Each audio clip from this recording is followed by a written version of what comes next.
When we say human potential, unleashing human potential, it is not about reaching the peak, it is a trajectory.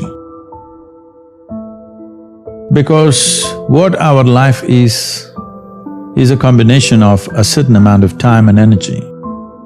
Time is rolling away for all of us at the same pace. If you sit, it rolls away, if you sleep, it rolls away, if you do something, it goes away, if you don't do anything, it goes away. You're happy or miserable, it goes away.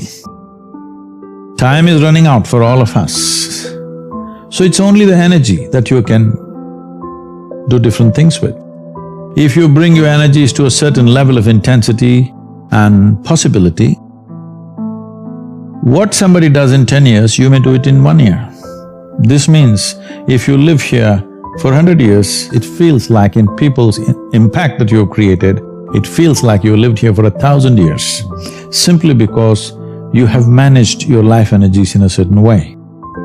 So for me, a human being impactful means, how conscious have you become? This is very important.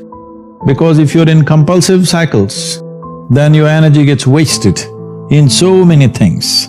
If you observe people in a day, let's take 24 hours, in that anyway most people by prescription in America they sleep for 8 hours So 8 hours means 1/3 of life is gone. In the remaining 2/3 they have to eat, they have to, shower, bathroom, this, that, all this, another 2-3 hours gone. So literally 50% of life is gone, daily basis, just for basic maintenance of this life. 50% of the time is gone in maintenance, remaining 50% what they have. If you look at every single move that they may make with their body, their thought process, their emotions, you will see a whole lot of it is happening in compulsive cycles. Or in other words, if you are little sensitive to life, you will realize you are the biggest issue in your life. So this is one thing that I'm trying to do with people, that you are never the issue in your life. I'm not the issue. My thought, my emotion, my body is never the issue. My thought, my emotion, my energy and my body are my instruments of function. They are not impediments in my life. But I would say for 90% of the human beings, their own body, then the compulsions of the body, the compulsions of their thought, the compulsions of their emotions are ruling them most of the time. The notion of the difference between pain and suffering I thought was very useful. See, pain is physiological, it's there. If there's no pain, most people would not even know how to protect themselves. See, just because there's no pain in this, see what all you have done to it. Isn't it? See, there's no pain in this, so that's why you took it off. If there's no pain in your nose, maybe you would have taken it off. Because there are many advantages, you will take in about 22% extra oxygen if you just remove this one thing, contraption. Wherever there is no pain, people are messing with it like crazy, isn't it? They call this hairstyle, they call it so many things. Yeah. Suppose there was no pain in the entire body in Los Angeles, people would pull out their stomach bag and you think they wouldn't do it? No, they probably would. Only pain is helping them to preserve themselves, isn't it? So pain is good. There's no physiological pain. Most people would not know. I hear in United States there's one group, they call themselves something, I forget that word. They're actually cutting their fingers off, their hands off on the video. Whoa. They're posting it online. There's a group like that. Whoa. Can you imagine this? No. In spite of so much pain, if there was no pain, almost everybody would have cut themselves off in the name of fashion, they would have cut themselves into ribbons. Wow. So pain is a good thing physically, because that is your preservation, self-preservation mechanism. But suffering is something that you do in your mind. So pain that happens in your body, you take it in your mind and multiply it 1,000 times or 1,000,000 times depending on how capable you are or how stupid you are, and suffer it 1,000,000 times over. Right now, most human beings are like this. What happened 10 years ago, they can still suffer. What may happen day after tomorrow, they already suffer. They are not suffering life. They think they are suffering life. They are not suffering life. They are suffering the two most fantastic faculties that human beings alone have: a vivid sense of memory and a fantastic sense of imagination. The survival process has become easier than ever before. Believe me, in the morning if you need a bucket full of water, if you had to walk a mile to the river to get one bucket of water, and your family needed 25 buckets of water, you would have no time to mess yourself. Now you have a lot of time to mess yourself because our survival is better organized than ever before. Another thing is, most human beings do not know how to manage their biochemistry without physical activity. I have seen a whole lot of people, particularly teenage boys and girls between the ages of 12 and 16, who come to me with some severe, violent problems within themselves. If you leave them like that, they may kill themselves or kill somebody else. They're in that kind of state.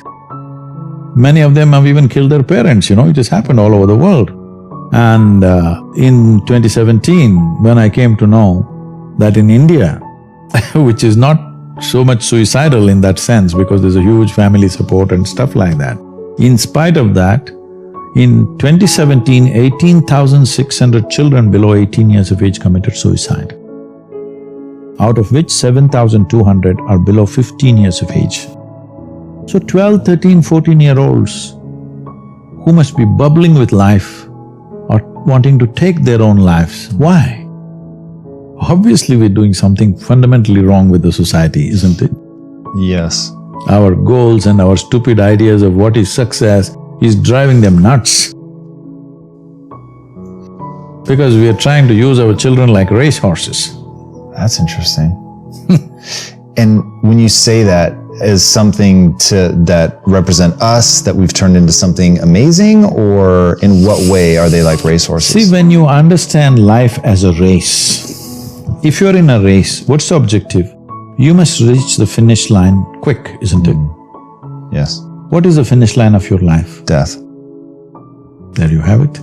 This may not be a conscious process, but life within you is understanding it like that. When you… see, you must understand this, whether you are conscious of it or not, any human being. Right now, if you make yourself miserable, you must understand you are sending a message to every cell in the body that I don't want to live. You might not have articulated it in your head yet, but when you become miserable, you notice suddenly your body seems heavy and it's like, doesn't want to get up from this chair. Have you seen this? Yes. When you're happy, you're willing to bounce at everything and do everything, bend backwards if necessary. Why this is happening is the message has gone to every cell in the body, this guy wants to die. They're all thinking, okay, what can we do to help him? But by then, of course, you'll recover. So you want to die, you want to live, you want to die, you want to live. The body is getting confused because you must understand this is a very intelligent body. It's taking instructions from you. Every cell in the body has an enormous sense of memory and intelligence. If you keep sending wrong messages, if they act, you're dead. Because you're sending contradictory messages, you're not dead, you're half dead. You can give it any number of exotic names. Essentially, you have turned your intelligence against yourself. This is supposed to work for you, but now you've turned it against yourself, it's working against you. Perception happens to you in 5 different dimensions: seeing, hearing, smelling, tasting, touching. This is how you're perceiving life. This data has gathered within you. Only because this data has gathered within you, now you're able to walk on a round planet which spins. It's not a small thing. It is not a small thing that you're able to walk on a spinning round ball. Because all this data has gathered through 5 senses, it is not intellectual information, but it is a perceptual information. If this information is not there, you won't be able to walk actually. You will not be able to walk straight. This is what is happening for people when some people lose their memory and things like that. Suddenly they become unstable in their body because some of the data is gotten disconnected with their system. So, this data that you perceive is most important. That's what a child is all the time drinking up everything. You see how the child is looking at everything? Because he wants to drink up as much data as possible, because instinctively he knows without that data, he will not be able to function. So how attentive you are, how attentive your eyes are, how attentive your ears, nose, tongue and touch is, accordingly you have that much, usable information. So why one person is more efficient? Well, you are an athlete. Why one person is able to catch a damn ball, another person can't catch the damn thing? Why is it? Because that level of attention of exactly how that ball will behave, how you can anticipate where it will go, this is not there.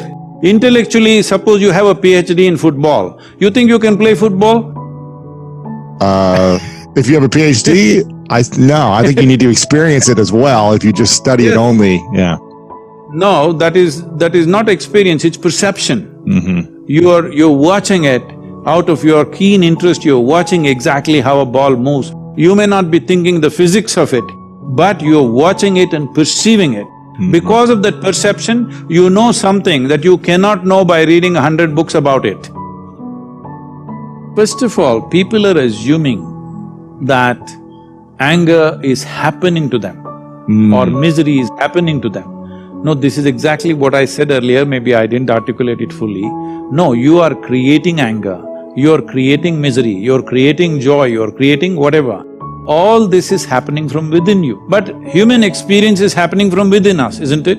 Right. Whether it's love or hate or anger or misery or joy or anything is only happening from within us. Right. The simple question I am asking is, what happens from within you? Should it happen your way or somebody else's way? It should happen your way. Of course, because the world will never happen your way 100%. Because there are so many stakeholders in the world, little bit will happen my way, little bit your way, that is fine. But what happens within me must happen my way. If what happens within me does not happen my way, this is the worst form of slavery, isn't it? Wow. Somebody decides what happens within me, somebody decides where I should sit. This is slavery, everybody understands this. Now somebody decides whether I am happy or unhappy. Isn't this the worst form of slavery? Yeah. So this is the liberation that humanity needs to work at. This is what inner engineering means.